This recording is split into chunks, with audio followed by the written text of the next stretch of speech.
Premier Hatfield asked me, he says, well, Noel, he said, what do you think about this idea of a Charter of Rights and Freedom? And I said, Premier, in 1967, the United Nations adopted the international treaty called the International Covenants on Economic, Social, and Cultural Rights, and there were two instruments.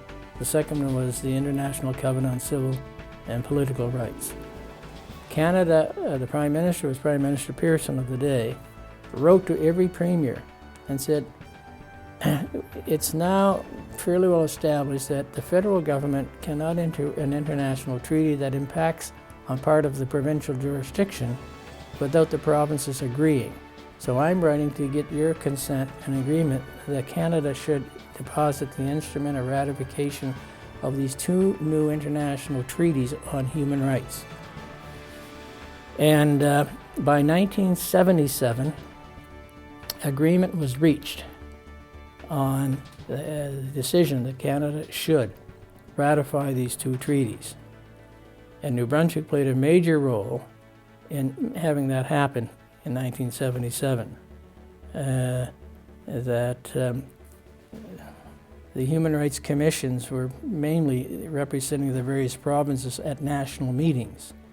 And we had formed our own organization of Human Rights Commissions, because prior to that, when each year the labor law administrators would meet once a year from all across Canada, the Human Rights Commissions that were under the Labor Minister, that included Ontario and New Brunswick and Nova Scotia and Alberta, but it did not include a number of other jurisdictions that had placed the Human Rights Act that they copied from New Brunswick under the Attorney General's or another minister. So that's why we formed this Canadian Association of Statutory Human Rights Agencies. At any rate, the same people met at federal provincial meetings on the United Nations instruments, and we had organized the first federal provincial ministerial meeting on human rights. And we raised the question of what the United Nations was doing, and that we had this treaty, and Canada should ratify it. And we were able to get the ministers to go to their premiers, and most provinces studied very carefully the content of the two international covenants on human rights. Make a long story short, we had in writing the written agreement, and the province of Quebec did the most, in my opinion, serious analysis of these two international treaties. We did our study. And so Canada ratified, and it came into force on the 17th, mid-August of 1977. So I was able to say to Premier Hatfield, who had asked me the question, would I recommend that he would support the Charter of Rights and Freedoms in our Constitution? I said, Premier, absolutely yes, because we are already committed under international human rights law to meet these standards of human rights. And he says, well, whether we're going to have to follow these standards of human rights anyways. I said, yes, Premier. He said, well, fine, we'll support it. So you see the connection between a good public policy from a small province and the rest is part of constitutional history. I had the good fortune of having been in the room when that final decision was made at a First Minister's meeting, because you might recall there was the Gang of Eight, as they were called, and at a meeting of the First Ministers, I was present. In fact, I have a picture that was taken 30 seconds before it happened.